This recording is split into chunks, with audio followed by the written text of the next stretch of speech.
Salut, j'espère que tu vas bien. Aujourd'hui, on va voir pourquoi il est plus que temps que tu imposes tes limites. Premièrement, parce que mettre des limites, c'est une façon de prendre soin de toi. C'est une façon de te respecter et c'est une façon de te faire respecter ainsi que de maintenir une bonne estime de toi-même. Pour imposer tes limites, il faut commencer par te connaître. Il faut que tu saches ce que tu aimes, ce que tu n'aimes pas, ce que tu tolères, ce que tu ne tolères pas, ce avec quoi tu es à l'aise et ce avec quoi tu n'es pas à l'aise. Et en fonction de ça, il faut que tu imposes tes limites si tu veux entretenir de bonnes relations avec toi-même, de bonnes relations amoureuses, de bonnes relations sociales, de bonnes relations professionnelles, mais aussi de bonnes relations dans ta vie spirituelle. Parce qu'on sait que des fois, il y a des frères et sœurs en Christ qui débordent.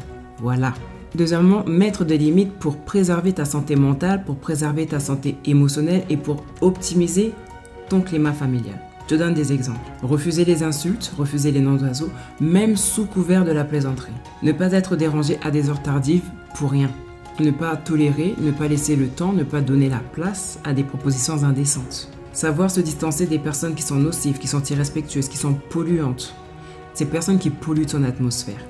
Troisièmement, ne pas imposer ses limites, ça peut causer de la détresse, ça peut causer des problèmes relationnels, ça peut causer du stress et dans certains cas, ça peut causer des problèmes financiers.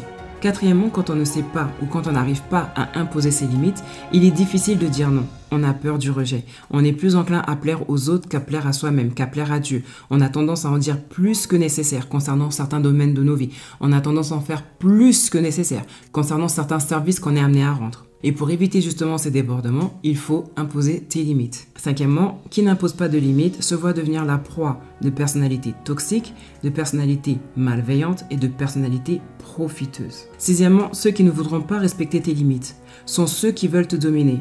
Alors n'aie pas peur du conflit, n'aie pas peur d'être désapprouvé, n'aie pas peur d'être rejeté, n'aie pas peur d'être mise de côté. Si tu veux être respecté et n'avoir autour de toi que des personnes qui te respectent et que tu respectes, il va falloir que tu définisses tes limites et que tu n'aies pas peur de mettre dehors ceux qui ne veulent pas s'aligner. Septièmement, mettre des limites, c'est pas du rejet de l'autre, mais c'est de la protection de soi. C'est une responsabilité qui te revient, personne ne le fera à ta place.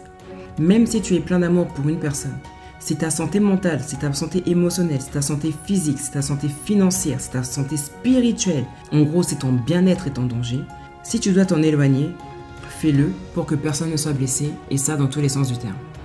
Je vais terminer avec une citation de Churchill que j'ai bien aimée, qui dit « Si vous traversez l'enfer, continuez d'avancer ». Par là, j'ai envie de te dire que s'il y a des personnes qui ne savent pas et qui ne veulent pas s'aligner, continuez d'avancer.